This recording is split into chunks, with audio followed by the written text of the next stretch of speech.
Hello, it is Wednesday, August 28th, 2024. I'm Chris Remo, and welcome back to the New York Times Crossword Daily Solve. It's a Wednesday crossword, which means we're going to be solving a midweek mid-difficulty crossword. And this midweek mid-difficulty edition of the Daily Solve has been brought to us by Josh Allen, Mike from Vermont, and, as always, the indomitable Showmaster, the incorrigible Sheila Beeler, and the indefinable Charlie Paget. Thank you so much to the five of them. They're benefactors of the Daily Solve Patreon campaign, which means they support this channel, keep it going. For that, I'm very grateful. Thanks to those five and to everybody who's a patron of the channel. If you'd like to join them, you can head to patreon.com/dailysolve or click the description field link. You'll find there the bonus videos available to patrons, and for benefactors like those five, the Let's Check the Crosses official mug. Thanks again to everybody who supports the channel at any level. I really do appreciate it. And thanks as well if you subscribe on YouTube, which is a big help. Engaging with the channel does help put it in front of other people, which I really appreciate. And finally, there's that Daily Solve Discord chat server you can join, a nice friendly chat community linked in the description field. Now, having said all that, let's get on to today's crossword by Jesse Goldberg, who's constructed a small handful of puzzles for the New York Times. It's a Wednesday puzzle. It will have a theme, roughly midweek difficulty, and it was edited as, once again, by Joel Faliano. Let's start solving, see how we do today. Chicken parboiled in fat. I assume parboiled, I assume is what this means. No, it isn't. Chicken, no, there's a space between these. It's not one word, and boiled is too many letters anyway. Chicken parm?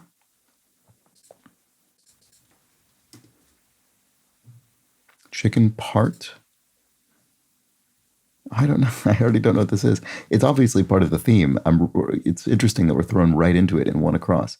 Let's look at the downs and see. Counselor on the Enterprise. Oh, I'm not sure about that. I don't know. Sexual attraction with the hots. You have the hots for someone? That could be it.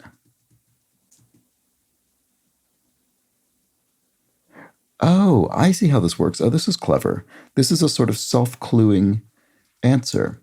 So it's chicken part high in fat, and then it makes a thigh, which would be an answer to the clue that we've just finished assembling. Chicken part high in fat would be a thigh, a chicken thigh, which is, one of the fattier parts of the chicken. That's very clever. I assume this kind of thing must have happened before. I don't remember it offhand, but that's pretty good. Okay, so we can see quite a few of these. I'm looking forward to solving more. Let's look at the crosses here. Textures qualifier, in my humble opinion. I am a Joe. You might qualify a statement with that. Actress Davis, Gina Davis, I would think, starting with a G in 5 letters. Opposite of vertical, presumably, would be horizontal. This looks like Romeo. Yes, lover boy Romeo, obviously the Shakespeare character, but used sort of generically as well. Oh, yeah, okay, here's another one of these. Looks like other or ether, other probably, referring to the rest. Yes, okay. It's interesting that, no wonder, I see why I was confused when I started this. The proper spacing is reflected up above the grid here, but it's not reflected where I usually look, over on the side. We don't have extra spacing between the words. So I think I was confused about that initially, and I didn't quite understand why, and that's why. Anyway, so it's referring to the rest. Other. Other, of course, means referring to the rest. And then has the stage. If one has the stage, one is on. You're in the production. So here we have Counselor on the Enterprise, Troy. That does sound familiar, now that I actually have it in the grid. Okay, well, we've finished that little corner. Let's keep going.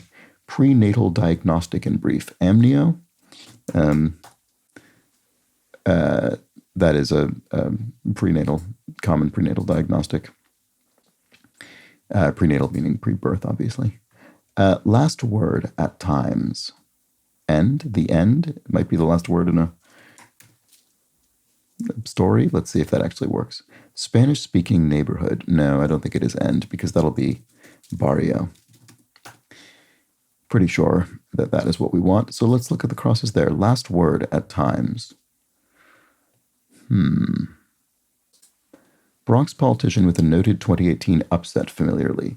AOC, Alexandria Ocasio-Cortez, probably. There's a U.S. politician. One-time studio with a broadcast tower in its logo. Oh, no, no, I do know what this is. It's RKO. It's the classic radio and film studio RKO, which does have a broadcast tower. And I think the little sort of broadcast lightning bolt looking symbols. Okay, let's see. What about this? Half of the couple on the iconic Rolling Stone cover of January 22nd, 1981. Yoko Ono, look at that. In an unusual, fully clued variant, we have the official female solo artist of the New York Times crossword, Yoko Ono, usually clued simply as, or usually entered simply as Ono, but in this case, by her full name. And I think this is the cover where she and John Lennon are nude, lying down. I'm pretty sure that's what that cover is. I could be wrong, but I suspect that's what it's referring to. Anyway, subject for Milton Friedman. Milton Friedman was an economist, so econ abbreviated, because subject here is abbreviated. So last word at times is bye. Okay, yep, wasn't on the right track with that one. You just say bye to someone. It's your last word.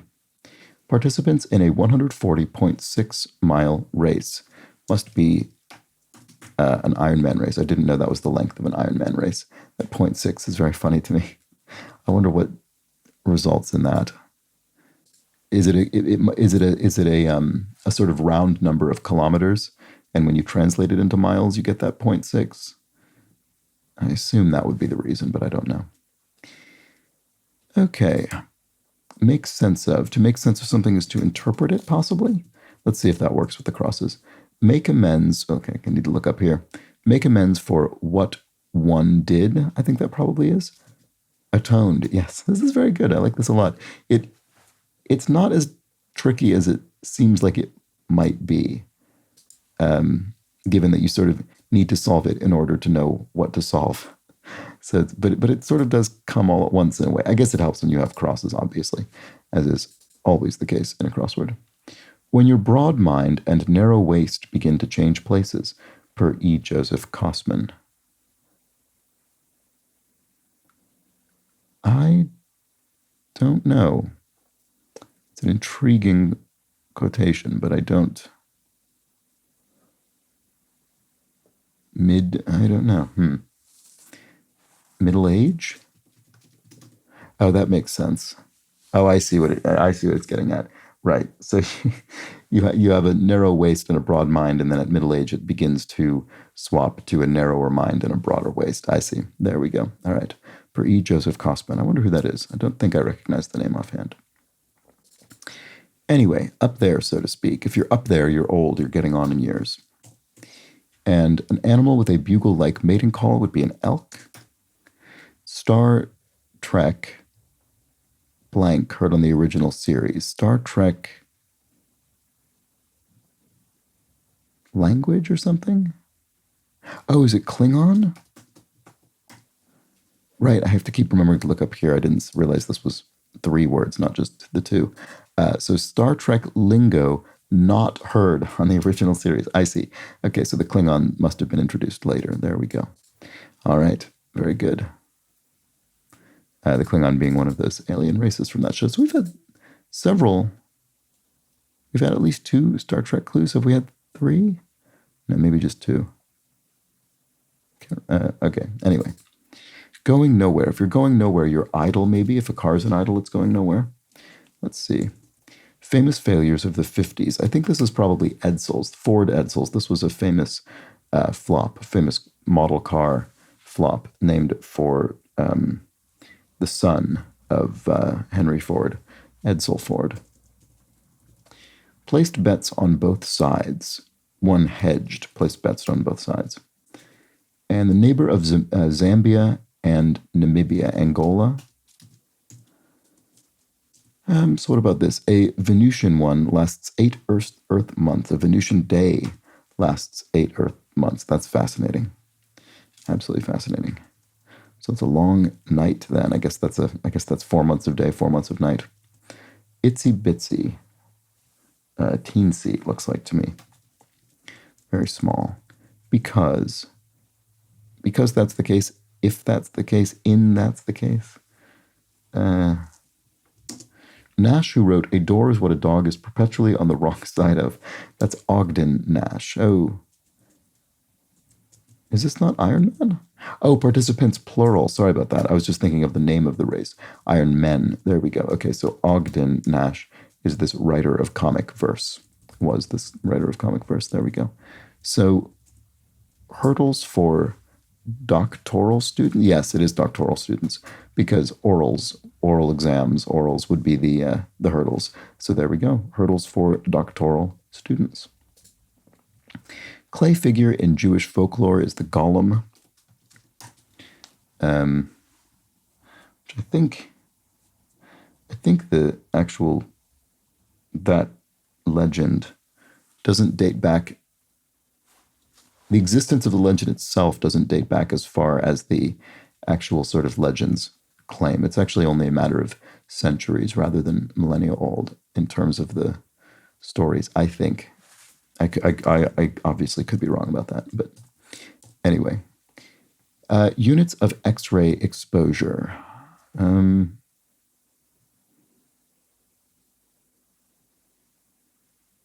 What is it? Rontgen or something like that? Yes, there we go. To be totally honest, the reason I remember this reasonably well is because it was said so many times during that series Chernobyl, which I really enjoyed.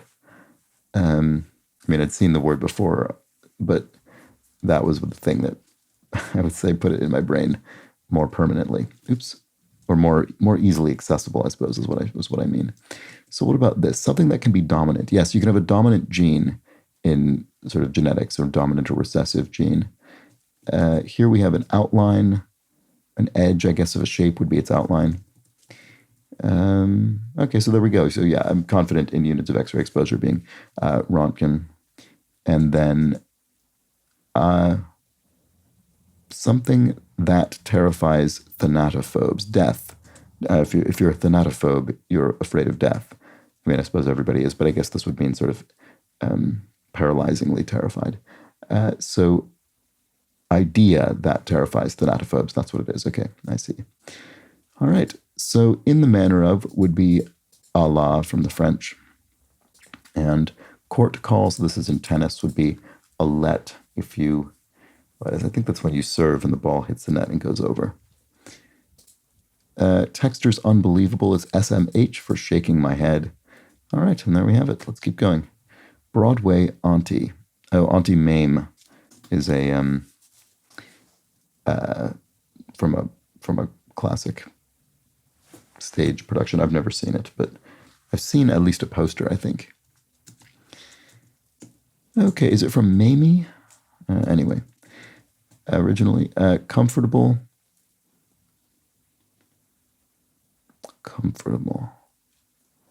I'm not sure. What about this? Cropped photo, question mark. Not sure about that either. They, something stuff, it looks like at the end. They push.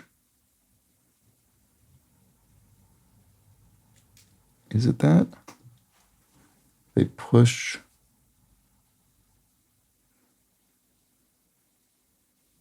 I'm not sure. Oh, I wish I could just jump straight to it, but don't seem to be able to at the moment. Account.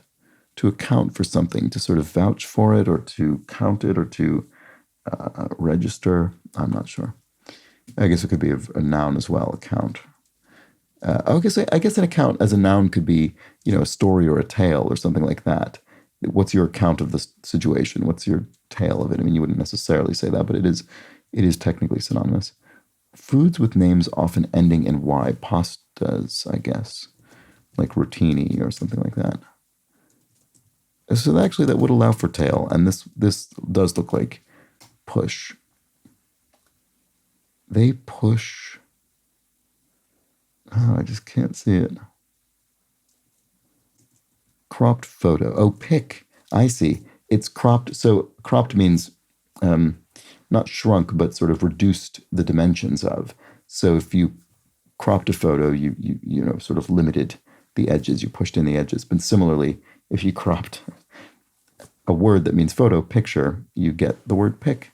That's clever. I've not seen that one before. Ivy League city surrounded by more than 150 waterfalls. Ithaca is, that must be it. I actually don't know what school is in Ithaca offhand, but I think there must be an Ivy League university there, but I think that must be right. Let's look at this. Comfortable. Oh, if make yourself at home essentially means make yourself comfortable. So that is synonymous in a particular sense. Fury, choler, sort of anger. Does that work with this? They push over stuff? Shovers? Oh, right, okay. I guess I was thinking push was going to mean sort of sell, as in, you know, drug pushers or something like that. No, I think it just literally means you're shoving things or people, you're pushing them. I think that's what it is. This is a bit of an awkward one. I think they push over stuff, shovers. They literally shove things. I think that's right.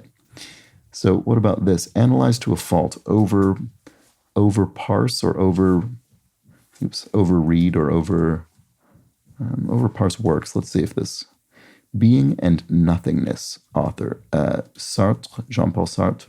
So this is not whatever it was I just said, over parse. Analyze to a fault, over I'm not sure. What about this? Often skipped step when making rice, rinsing it, which I sometimes do and sometimes just don't bother. Okay, so indeed, it's correct. The answer seems accurate to me. Snap back, question mark. I'm not sure. Another word for, we have that. Another word for a scalawag, probably. Oh, a rascal. Yeah, very good. Oh, that's a good one. That one works very well. That feels very smooth. This one is a little iffy. It reads just a little bit awkwardly, but this is very clean. Another word for a scalawag is a rascal. That's very good. Snap back. All right, I'm still not sure about that. Sight of many wrecks, the sea. I mean, you could have ocean wrecks.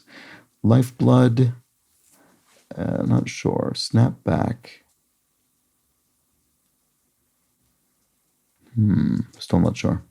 Checked the IDs of. If you carded someone to check their age, you checked their ID, for instance. Venerable teachers could be sages, sort of wise people. Casual greeting could be hi there. Okay. Oh, overthink is analyzed to a fault. Right. Okay. I think I overthought that. This is a very simple interpretation of it, and it works perfectly well. Lifeblood could be your essence, could be your lifeblood. So what about this? Snap back, P. Oh, right. I was on the wrong track entirely. It's the back letter, the last letter of the word snap, which is the letter P. There it goes. All right.